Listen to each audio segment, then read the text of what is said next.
তো পঞ্চম স্টেপে আছি, যেটা কিনা design and implementation of sprint management planning, যেখানে আমরা প্ল্যান করছি আমাদের যে ঝর্ণা আছে, ঝর্ণা যেগুলো শুকিয়ে গেছে অলরেডি, তো ওগুলোকে কিভাবে আমরা পুনরুদ্ধার করব, এসব নিয়েই আমরা আপাতত কাজটা করছি। তো এগুলো করতে গেলে আমাদের অনেক প্ল্যানিংয়ের প্রয়োজন। তো প্ল্যানিংয়ের ক্ষেত্রে আমাদের কমিউনিটিতে যারা আছেন, যারা ওই গ্রামে বসবাস করেন, তো ওই গ্রামের মানুষগুলোই মেনলি বেশিরভাগ জানেন। তো তাদের সাথে আমরা এখন ট্রেনিং করছি, ওরিয়েন্টেশন করছি। আর আমাদের প্রজেক্টের কিছু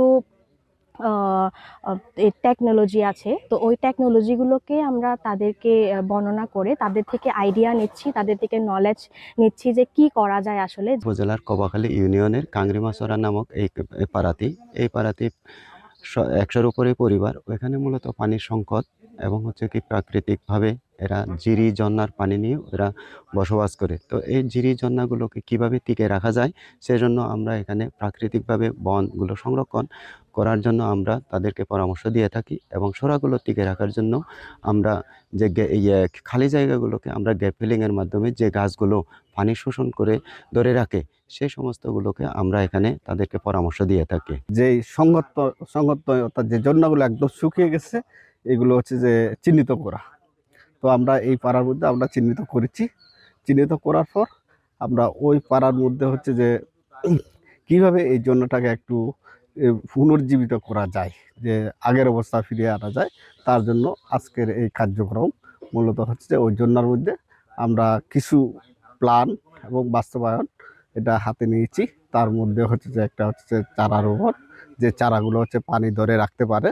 সেক্ষেত্রে গ্রামবাসীদেরকে যারা এখানকার কমিউনিটি আছে তারা যাতে সক্রিয়ভাবে ওই জন্যার মধ্যে অংশগ্রহণ করে। পরিবেশ সংরক্ষণ এবং ঝর্ণা যে সংরক্ষণ প্রকল্পের আওতায় আমাদের সংকটাপন্ন ঝর্ণা এবং প্রাকৃতিক যে ঝর্ণাগুলো আছে, সেগুলো প্রাকৃতিক পানির উৎস হিসেবে আমরা সংরক্ষণের যে ব্যবস্থাপনা, যে প্রাকৃতিক উপায়ে সংরক্ষণ এবং হচ্ছে আমাদের যে হাইড্রোলজিক্যাল এবং জিওলজিক্যাল এবং জলবায়ুগত অভিঘাত মোকাবেলায় এবং আমাদের টেকসই কৃষির আওতায় এই প্রকল্পগুলো, মানে এই প্রকল্পের আওতায় আমাদের নিঃসন্দেহে অনেক সুন্দর একটি উদ্যোগ, এবং আমাদের কৃষি বিভাগ এখানে নিঃসন্দেহে যে কোনো সর্বাত্মক সহযোগিতা আমরা দেওয়ার জন্য চেষ্টা করব। আসলে পাহাড়ে আমাদের যে পানির সংকট, এটা আমরা গত বছর এই সময় নিউজে দেখেছি যে পাহাড়ে প্রচুর পানির সংকট এবং শুকনো পানির অভাব এবং কৃষিতাত্ত্বিক যে বিন্যাস ব্যবস্থাপনা আমাদের যে পরিমাণ পানি দরকার, সেটি কিন্তু আসলে অপর্যাপ্ত হয়ে যাচ্ছে। দেশের মানুষকে প্রতিদিন সুরক্ষিত রাখার প্রত্যয় নিয়ে সেফটি কেবলস সহ এলো সেফ সিলিং ফ্যান। তৃণমূল উন্নয়ন সংস্থা কর্তৃক আয়োজিত এই যে ওয়াটার রিসোর্স ম্যানেজমেন্টগুলা, অর্থাৎ মৃতপ্রায় ঝর্ণার যে পানির উৎসগুলা সংরক্ষণ এবং দীর্ঘমেয়াদী উন্নয়ন পরিকল্পনা নিয়েছে, এটাকে আমি একটা ইতিবাচক দিক থেকে দেখছি।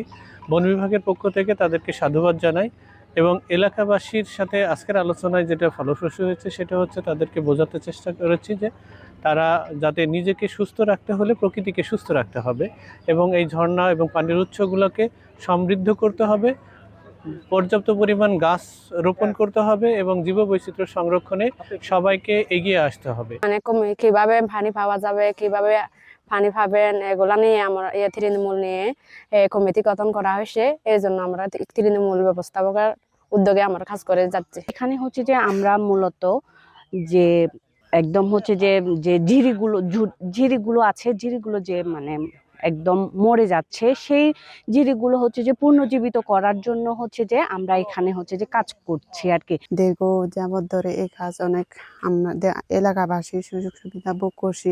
3 জন এখানে তৃণমূল হিসেবে সিআরপি আছি 3 জন, তারপরে আমাদের এলাকায় একটা কমিটি আছে 8 জন বিশিষ্ট। আমরা প্রতিদিন আমরা ডাটা নেই, আমরা এই জন্না গিয়ে ডাটা ব্রিফিং করি,